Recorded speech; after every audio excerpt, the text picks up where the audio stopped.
Bonjour tout le monde, c'est Sam Cook et j'espère que vous allez bien. Aujourd'hui, on se retrouve pour une nouvelle vidéo dans le but de réaliser ensemble les temps redoutables et redoutés, mais aussi les temps appréciables. J'ai nommé les coques de macarons. Et avec la bonne technique, vous verrez qu'ils sont pas si redoutables que ça. La preuve, j'y suis arrivé. Alors, le temps pour moi d'aller enfiler un tablier et on se retrouve juste après. C'est parti.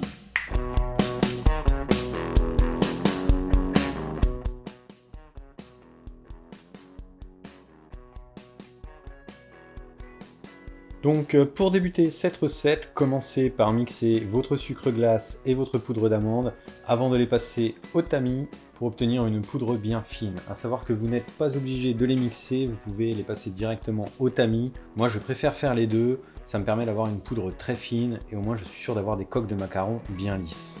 Ensuite, quand vos poudres sont mixées, passez le tout au tamis afin d'éviter les éventuels grumeaux dans votre pâte. Et à savoir que cette étape est très importante, vous devez impérativement passer vos poudres dans un tamis. Quand vos poudres sont mixées et tamisées, rajoutez les 3 blancs d'œufs et mélangez avec une maryse jusqu'à ce que vous obteniez une pâte bien homogène et bien lisse. Ensuite, il vous faudra préparer la meringue italienne. Donc dans une casserole, vous pesez vos 50 g d'eau et rajoutez les 200 g de sucre. Vous déposez vos blancs dans votre batteur, prêt à être monté, et vous mettez votre sirop à chauffer. Dès que votre sirop atteint une température comprise entre 110 et 115 degrés, lancez votre batteur à pleine puissance pour commencer à monter vos blancs en neige. Et stoppez la cuisson de votre sirop à 118 degrés. Quand votre sirop est cuit, baissez la vitesse de votre robot à vitesse moyenne et commencez par incorporer votre sucre au petit filet comme vous pouvez le voir sur la vidéo.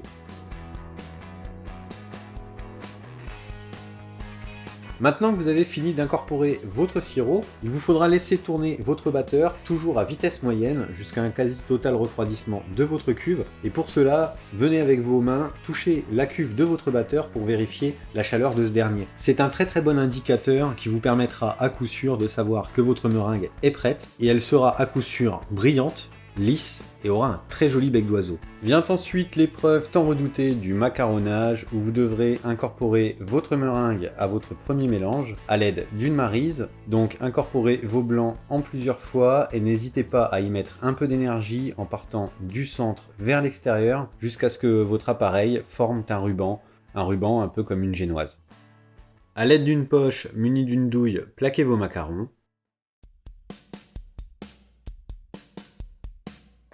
Et n'hésitez pas à taper votre plaque sur le plan de travail pour y chasser l'air. Veillez à laisser croûter vos macarons à l'air libre dans un endroit sec environ 30 minutes. Puis passez-les au four à 150 degrés pendant environ 12 à 15 minutes. Petit conseil pour la cuisson de vos macarons, sachant que tous les fours sont différents, il vous faudra faire plusieurs essais à différentes températures et différents temps de cuisson et surtout différentes positions dans votre four. Pour ma part, j'ai utilisé mon four à 150 degrés pendant 12 minutes, tout en bas en chaleur tournante. Donc il faudra vous armer de patience, mais je suis sûr que vous y arriverez et vous trouverez l'équilibre parfait entre les deux. Allez, on passe à la suite et on voit ce que ça a donné. Vos macarons sont maintenant cuits et devront se décoller tout seuls de votre feuille de cuisson. Nos coques de macarons sont maintenant cuites, il ne reste plus qu'à les garnir. J'ai choisi de les garnir à base d'une ganache au chocolat. D'ailleurs, ça pourra vous donner des idées pour la précédente recette que j'avais réalisée avec vous, les choux craquelins. Vous pourrez retrouver la vidéo juste ici. Suffit juste de la faire la veille pour le lendemain. Le lendemain, donc, vous la passez légèrement au batteur pour la faire foisonner. Vous aurez une ganache montée. Attention à ne surtout pas trop la battre, sinon vous allez avoir quelque chose de béton. Vous pourrez ainsi garnir vos choux craquelin. Allez, la ganache au chocolat, on y va. Donc pour réaliser la ganache, commencez par casser votre chocolat en morceaux. N'hésitez pas à le hacher pour plus de facilité à la fonte. Ensuite, vous faites chauffer vos 200 g de crème. Et quand ça bout, vous venez verser votre crème en 3 fois sur votre chocolat jusqu'à ce qu'il est totalement fondu.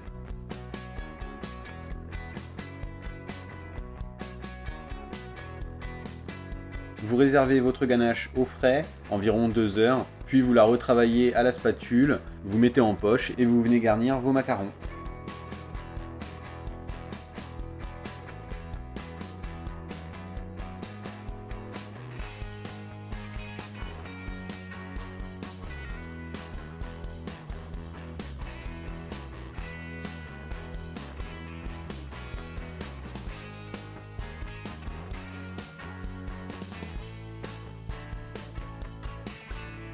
Et voilà, nos macarons sont maintenant terminés. J'espère que cette recette vous aura plu. Si c'est le cas, n'hésitez pas à m'envoyer les photos de vos réalisations par mail. Vous trouverez tous les liens et infos de cette recette en barre de description. N'hésitez pas non plus à vous abonner à ma chaîne si ce n'est pas encore fait, ou encore à mon compte Instagram. Et un pouce bleu, ça fait toujours plaisir. En attendant, je vous dis à la prochaine. Prenez soin de vous. Bye!